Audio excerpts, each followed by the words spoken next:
Alright, boys and girls, it's that time again. We'll look at some older Hobby Link Japan things that I've gotten in. These would be from the months of October and November, as well as some very, very recent additions just this week. So, going backwards to the month of October, I picked up this Aoshima Toyota AA6 Toyota Cherno. This is the volume 37 spec of the initial D kit. This has several upgrade parts to it in terms of the engine. It has the A101 Corolla engine, which is from a Corolla 2 generations past this car itself. Full racing interior, all sorts of things. I had always wanted to build the Tofu car, the actual initial D car, in the what they call the Volume 1 spec, which is the original comic book and original manga version. And then I wanted to do this as sort of a day 2, day 5 Cherno that's all sported up and ready to go. This will not be an initial D car when it's actually done. So, yeah, I just grabbed this one. I actually had a Project D version of this, which is that middle grade kit that has some racing stuff in it, but not all of it. And I ended up selling that one to replace it with this one. So that is an actual like stash stasis rather than a stash ad. And then we picked up this kit, which is the brand new tool, well, at least it was in October, brand new tool, Hasagawa Mini Cooper. And this is the 1997 version, which is basically the last of the Mini Coopers in the old Mini Cooper format. In 1997, BMW had already taken over the company. They were producing the current Mini Cooper, the BMW-based one. And basically, Rover, British Motor Corporation, was producing these cars for another couple of years under license. And actually, most of these late model Mini Coopers went to Japan. Little known fact, right? Also, these were some of the only Minis that came with air conditioning, which also nearly every single one of went to Japan. So it's sort of an odd thing to do in a kit, you would think. But again, this is a very Japan-centric release. This kit does have the late model edition. This is with a modern dashboard and an airbag steering wheel. And you do get sort of the side of the engine that you see through the grille opening. So it's not a full detail kit, but it does give you a little bit of detail. And, you know, it's pretty much what you'd expect out of a current Hasagawa kit. The body, which is unfortunately underneath everything, and going to make all the crinkling noises, has the what I call the more correct split of the roof, where the outside edge of the roof here is molded with the body. Only the roof panel itself is white or an opposing color, not the actual rail around it. This is something on the Tamiya kit. The entire roof is separate, even though that's a full detail kit and a very, very nice kit, even standing up to the fact that it's 20 plus years old now, almost 30 years old. But they separate the entire roof from the kit, and that makes you have to paint that little lip around the roof, the body color, which is kind of like an unnecessary two-tone. This one's split quote-unquote correctly, so you don't have to do that. And, yeah, you know, this has some parts you don't use in it, so this is obviously going to be released more than once. It does come with, unfortunately it's probably buried in here, we're not going to be able to see it, but it does come with both the old school dashboard and the new school dashboard. Unfortunately, it says buried in there. The old school dashboard's this one back here, and then the new school's this one. So this will more than likely see a couple of different releases in the late model. Fujimi also has a kit of this called like the old Mini Cooper or new old Mini or something like that, which has a Mini Mayfair and a Mini 35th anniversary edition, which are like 1995 and 1993 respectively. But that Fujimi gets pretty weak in every form and sense of the word. This is a very, very nice new tool, and I'm interested to see where else we're going to go with this in 2023 as far as backdating it, forward dating it. They can't really take it all the way back to 1965 without doing a lot of mods to it, but this will probably have several releases as sort of that end This was called a Mark 10, the end generation of Mini Coopers. And then there were some decals in with this shipment as well. Shoko doing more sheets for the, what they're calling it, the Tamiya R32 GTR, but these will obviously fit the Hasagawa ones, and really the reason why they're releasing them, because there hasn't been a current model Tamiya R32 other than a few spot reissues here and there since, well, 1992. So first up we have this, which is the Napalex team for the 1991 Intertech race. This was a one-off car, only ran the last race of the 1991 Japanese Touring Car Championship. They give you just the outlines of the silver, so you have to paint the blue on here. The decals that were done by Studio 27 back in the day include the blue, but that's a lot of complex angles to try to bend blue decals, and also their decal was one big sail panel down the whole side, and that seems to me probably be more trouble as we're trying to get it on here. This has a little bit of masking because not all of these lines follow every single body contour, but I think it's a little bit technically preferable. Gives you a mix on here of blue and bright blue and a 50-50 to get the correct shade of blue. Whether or not that's really the correct shade of blue or would probably get you in the ballpark. And it's the 99% rule, which is 99% of people wouldn't know it's wrong, 99% of people wouldn't care, 99% chance that you'll never see this thing next to the real car to tell it's wrong in the first place. Then we have two of the Team Tyson cars that sort of backdate the Hasagawa. The Hasagawa kit's a 1993, so we have the 1991 version of the Tyson car here. This has round 2 Suzuka and round 3 Tsukuba, as well as the round 6 Fuji Intertech race. A couple of placing races, and I think one of those is a win as well. Traditional Tyson black and white decals there, nothing special. And then they have the 1992 Tyson car, which was actually sponsored by Kenwood and STP. And this is very unique because it is the only one of these that was black, red, and silver. So it does include the silver decals. You don't try to do some crazy masking back here. This is the round 6 Tsukuba version of it. I believe this was a winning car in that year, which is why they picked this race specifically. And like I said, it includes all the silver parts for that part of the decal. Still got to paint the black and white two-tone yourself. And yeah, pretty much what you'd expect out of a Shoko decal, that being as little as possible. Shoko is not exactly known for rolling out all of the big stops when it comes to all their decals.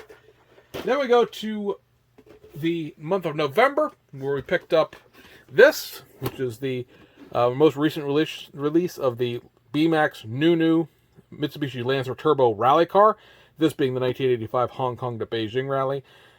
This, as it comes in the box, does not include the tobacco livery that you need for this. It is a 555 rally and a 555 sponsored car. So as we like to call it, the bracket, or the comma livery here.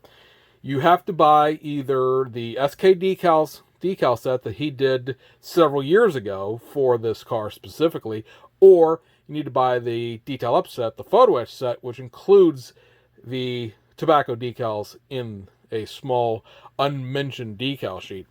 This kit does have a few new parts to it to convert it to the sort of other version. A bunch of stuff going on in here with all my various decals. These new kits that have came out towards the end of 2022 and forward have window masks included from the factory now. It was a thing where you had to buy a special Japanese only edition that came specifically through Platts, only released in Japan, to get window masks. They are now, as I said, putting window masks in every single kit that they do now, which is a great thing because a lot of people hated those decals. As a consequence, those decals aren't in here anymore. Those black surround decals that they used to do for the windows, they don't include them anymore, so you're going to have, now you don't have a choice between the two. Now you have to paint your windows, which is probably a thing that most people really weren't going to complain too hard about. This is the set from SK. You see here the 555 rally and all the 555 numbers that are on here. I've compared the SK decal sheet to the decal sheet that's included here. They've included decals in the kit decals that don't exist on the real car. I don't know what reference they were using. The colors don't match necessarily. The colors on this are way more vibrant. The placard numbers are in two different fonts. I believe the SK font is correct or more correct. There's not a lot of pictures of this car because 1985 in China, cameras, film, but yeah, it seems like this is the more correct version, and it'll be what I end up using. And here you can see the PE set and the way the 555s are actually split in half. You have to reassemble them on this car. They also are bigger and smaller in size than all of the SK ones, but it is what it is. You can't really do much about it. These are the new parts that are included in this kit.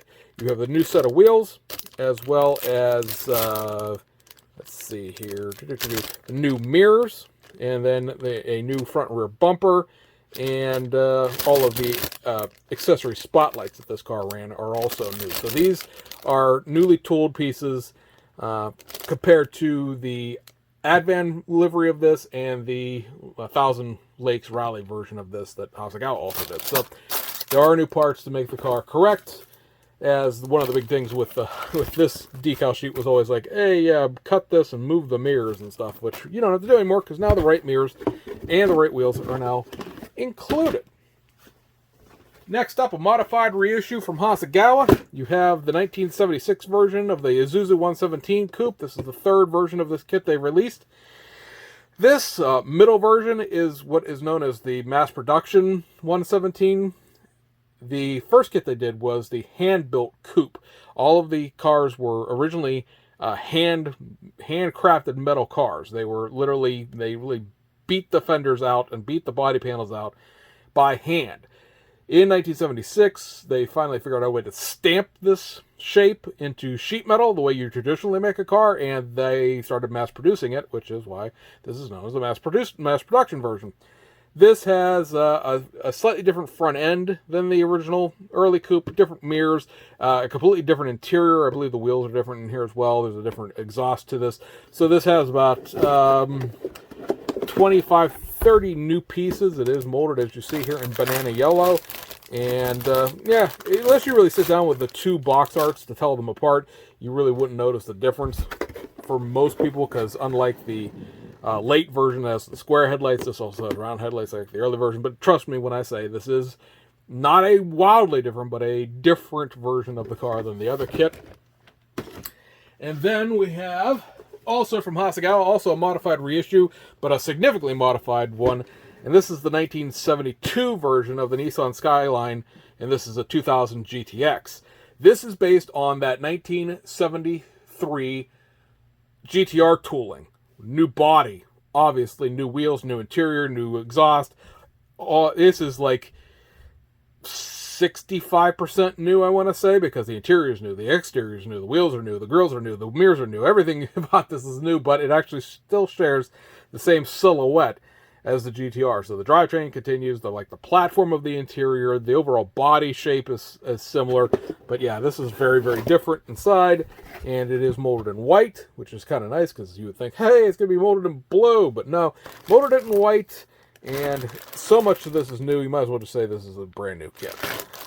It shares some parts like windshields and stuff like that, but yeah, all in all, this is a new toolkit almost, but very cool. I'll be very interested to see if they do the 76 GTX, which has a slightly different front end to it and slightly different rear end to it, and also different wheels, as that would be the next logical place I would go with this tooling, because there's not a lot else you could do with this car other than start debadging it into lesser versions of it. But this has one more logical top end model, because GTX was the most sporty and expensive Skyline you could buy in 1972.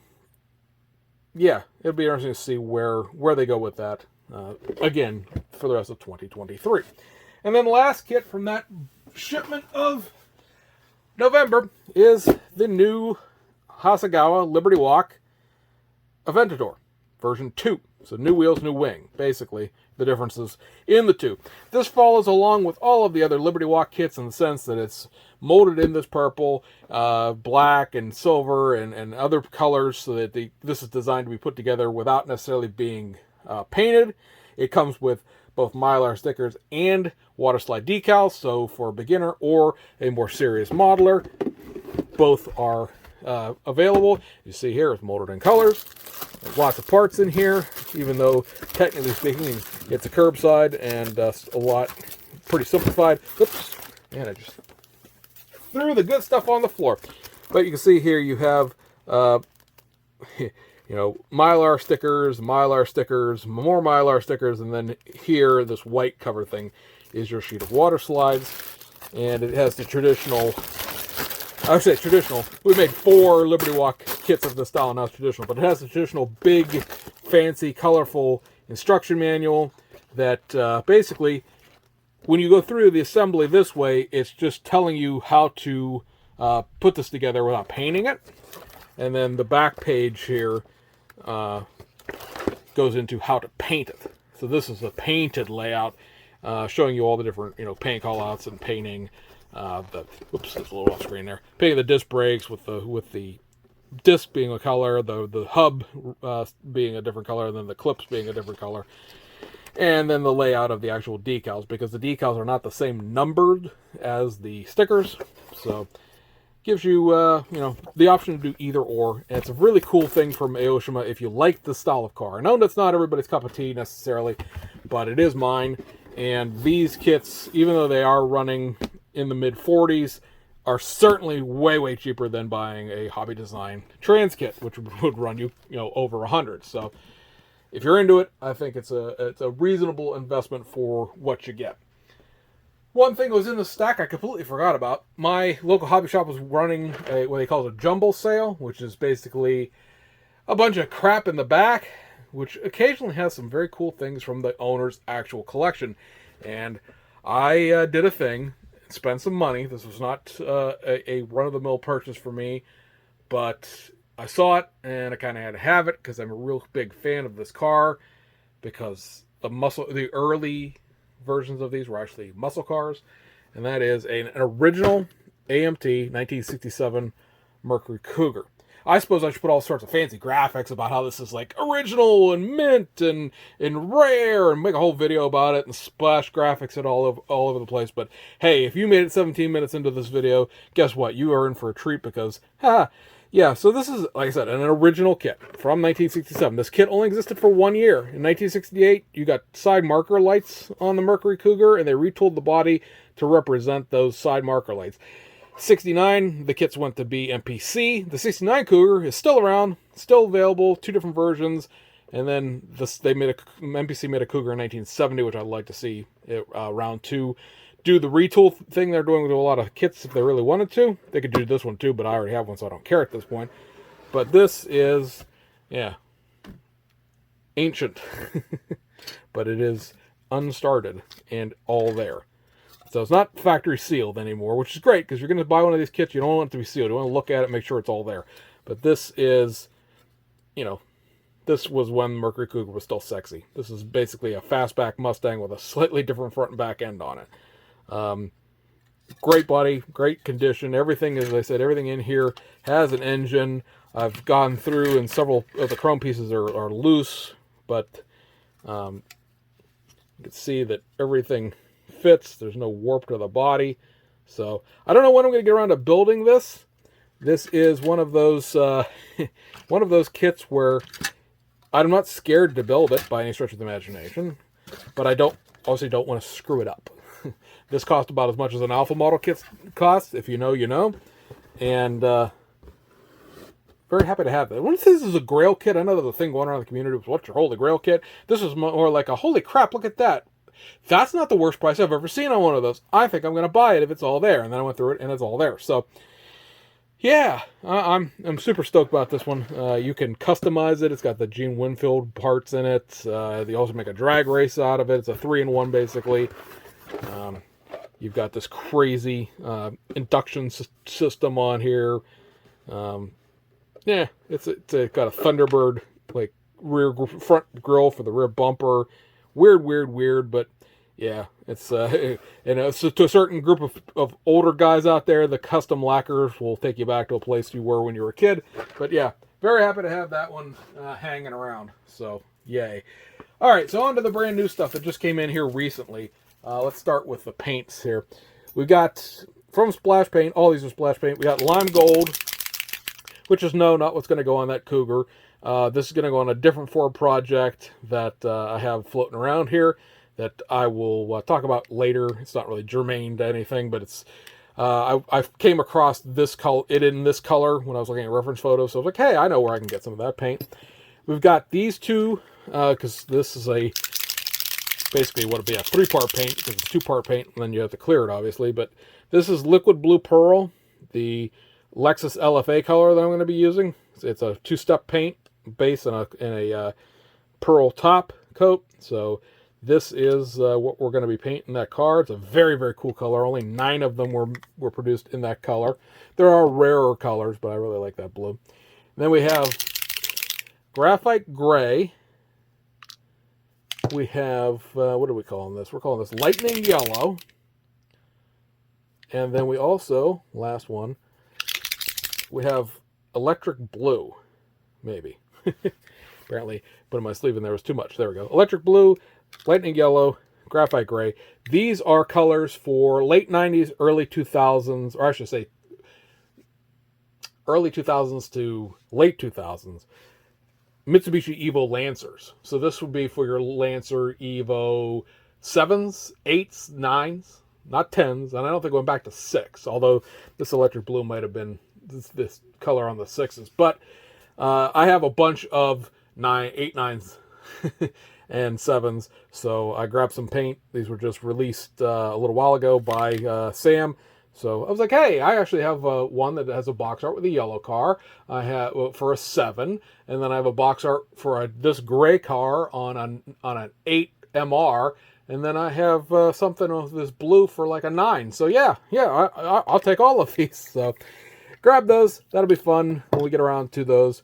When that'll be, couldn't tell you, because we got some projects that we're just going to be cranking up on here in the next couple of days. Then I spent some of the overtime money that I made over Christmas. For folks that don't know, I work for one of the big delivery services, the one with more letters in its name than any of the other ones.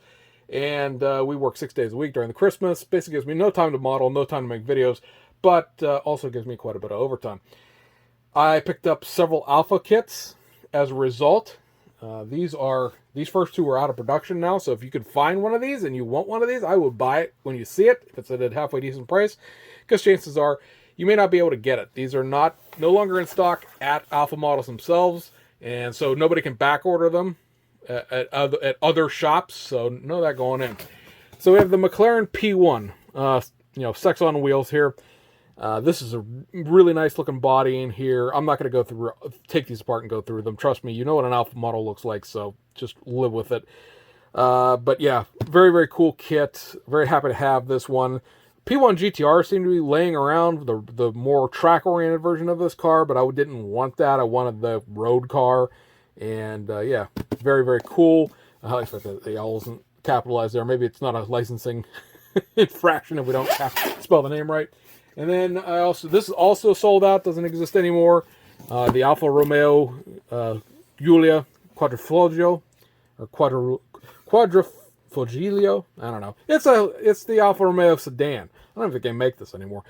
But yeah, I enjoy these sort of sedan options. Not a lot of sedans and plastic model kits. The ones that are really old at this point. So cool. Yeah, the decals in here aren't quite right.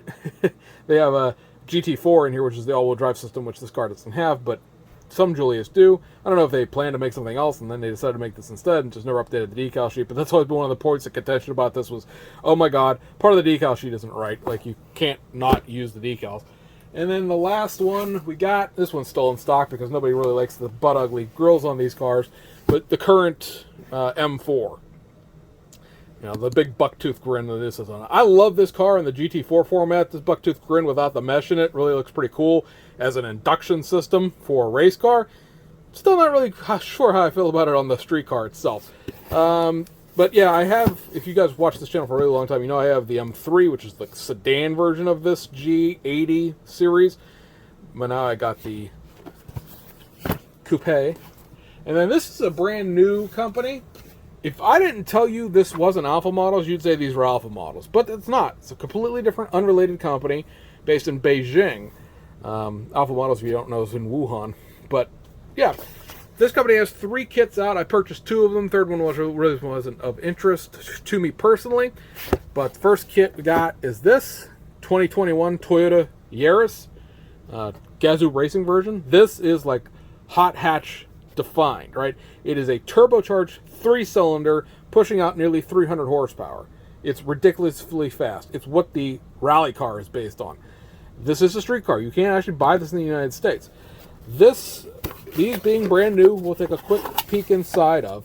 The instruction sheet on this, being that it is the first model kit they ever did, is really lackluster. You get a parts map that has nothing labeled, and then this cornrow maze that sort of tells you where decals go and where things go once you've put them together. It has the acetate windows for the front and the sides, but a vac form for the back. Yeah, I'm not sure well that's going to fit. And yeah, it's a lot of connect the dot, what the hell's going on here, but it's not that many pieces. It's only like 50 pieces. If you can't figure out where 50 pieces on this car go, I guess, you know, you're beyond help, and they didn't figure that you didn't deserve more instructions than that. The body itself is Alpha Models quality. This is, I'll take the chassis out of here. This is the same sort of principle. It's not quite as heavy as an Alpha Models kit, which is saying something. But yeah, good panel lines. This is smooth as the backside of your neighbor's kid. Everything, all the panel lines look good. Everything about this looks right. It has, you know, a separate grill for the opening here, separate headlights, separate induction, separate tail lights. It's got a separate, when you put this together here, let's see which way this goes. It goes this way with the wood screw things. Oops, that's backwards actually. It goes this way. Yeah, this could stand some tweaking. It's kind of bowed in the middle, but once you screw this on here, it's not going to go anywhere. So yeah, same principle as an Alpha kit, but yeah, at least as good. It'll be interesting to see how these really stack up when we start getting around to putting some glue and paint on these to see if they're really as good. But everything, you got your door cards in here, you've got your seats in here, which have huge risers on them. I assume that's just to make them level with the car itself. First kit, I'm gonna just go ahead and be like, okay, yeah, sure, you know, whatever you guys do is what you do here. It is a left-hand drive car, as most Chinese kits tend to be. They give you this little polishing cloth, which has your vac form mirror in it, so that's kind of cool. All the same sort of stuff you'd expect out of an Alpha Models kit, though. It's got the PE, the acetate pre-decorated windows, metallic self-stickers, decals, and then the rest of your bags are in here, along with your wheels and tires, which have the same sort of soft rubber kind of tires that Alpha uses. So again, if I didn't tell you these weren't Alpha kits, you would be like, oh, Alpha has a whole new branding. So these are Kitbox and PZY models. The only thing that these people have as far as any sort of presence that I can find is there is a group on Facebook. It's literally called Kitbox PZY model group. If you go in there, it's public. It's open to the public. You can see where these are being offered for sale. You can contact them through Facebook Messenger. They'll set you up with price, shipping. They ship worldwide. Obviously, I have these, and they're about the same price as an Alpha kit is altogether. And, you know, that's still pretty expensive, I realize, but as far as, you know, as the pricing goes, it's not any more or less expensive than the other one is. And then we got like I said, we got the other kit that they offer. This is brand new. They just released this before Christmas, and it is a F80 M3. Now, you're like, this exists. No, it doesn't. The F80 M4 is what Alpha did, the Coupe. This is the four-door. Am I splitting hairs? Yes, but I like the sedan as well as the Coupe. This is a 2-in-1. You can build it just as the M3, or you could build the 30th anniversary edition, which includes the 30th anniversary edition wheels. They do include both wheel options in this kit, as you'll see here in a second. For advanced modelers, well, I'm out then. I can get this to go underneath the lamp so we get the light back. One of the fun things they give you in this is a button. It's a Kitbox and PZY model 2-in-1 combo style button. Okay. Yeah, sure. But yeah, you got both, like I said, both sets of wheels. You got the 30th anniversary wheels in here, and then you've got the more traditional M3 wheels.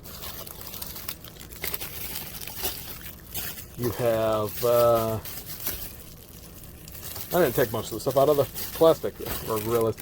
This is brakes and mirrors and steering wheels. Let's see, what do we got in this one? Let's take this one out. Because these are bags within bags, they don't need these bubble wrap anymore. It's not going to be going anywhere. This is your door cards, your interior, your center console, your exhaust is in here, your dashboard. You know, to be fair, is pretty nice detail to it. When you throw the decals and the PE in here, it'll look good. And then, yeah, we'll take the body out here for a second. Here's your sort of accessory package. You got the plaque here with the built by on there, so you can sign your name. Put this, go to Bases by Bill. Great hardwood bases. A lot of military guys use them. Bases by Bill, for modelers by modelers. They're based up in Wisconsin. But this has, you know, again, mirrors, the acetate pre-decorated windows. This has the defroster lines in it, which is super cool. And then, let's see here.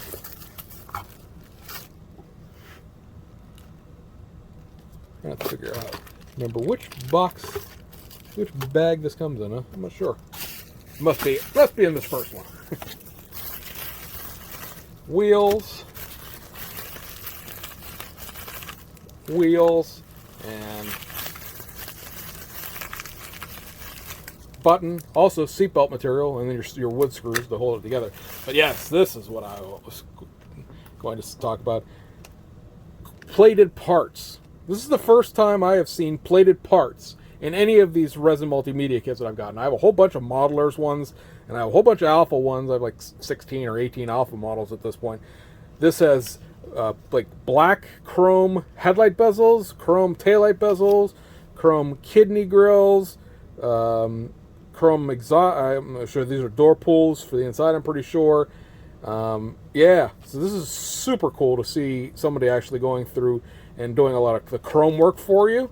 I mean, they'll have to be cleaned up off of the pour stubs and stuff like that, but they're pretty much poured in places where you want to go. These are like at the back edge of the grill. You're not going to see that when you take it apart and insert the grills into the body. But so that's super duper cool. The body on here, if I can get it out, it's wrapped in 9 miles of bubble wrap, which saved it in transit. The body on here is awesome. Looks great. I get it in focus. There we go. Again, very, very smooth. No defects in the resin whatsoever.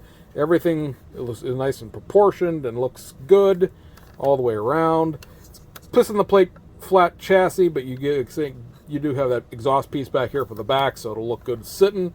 And yeah, I mean, I really can't say anything bad about these from the initial review of them. The back seat in here is pretty much the only part that's sort of separate, and you know, when you assemble it, this goes in here like that, and you'll obviously be building off the rest of the interior platform that you know, sits here. But yeah, I think it's pretty spiffy. As the back seat now tumbles loosely around because it's not sitting on the hump anymore. Yeah, there we go. So there we go. Now it's in there the right way. So I don't really have a bag to put this body back in. I'm gonna stick it in this half a bag. And the thing I really wanted to show you, I'll throw all this bubble wrap away at this point, is the instructions on this. Very much more intuitive. Get your parts layout. Everything on your parts layout is labeled. They give you some instructions on how to put decals on. That's always handy, right? You got the whole shebang of the decals and everything, and a guide of how to do it. And then this is very reminiscent of modelers. The way the modelers' instructions are. These are actual pictures of the actual parts put together so you can see what the hell it is you're supposed to be doing. If anybody has an alpha model kit, you know that the alpha model kits are basically just generalized directions of what to do. They're not really instructions. You don't want to put the thing together the way they show you, because you are not going to get that model kit in one piece that way. So this has all of the instructions that you need, and then you got a couple of pictures of the car.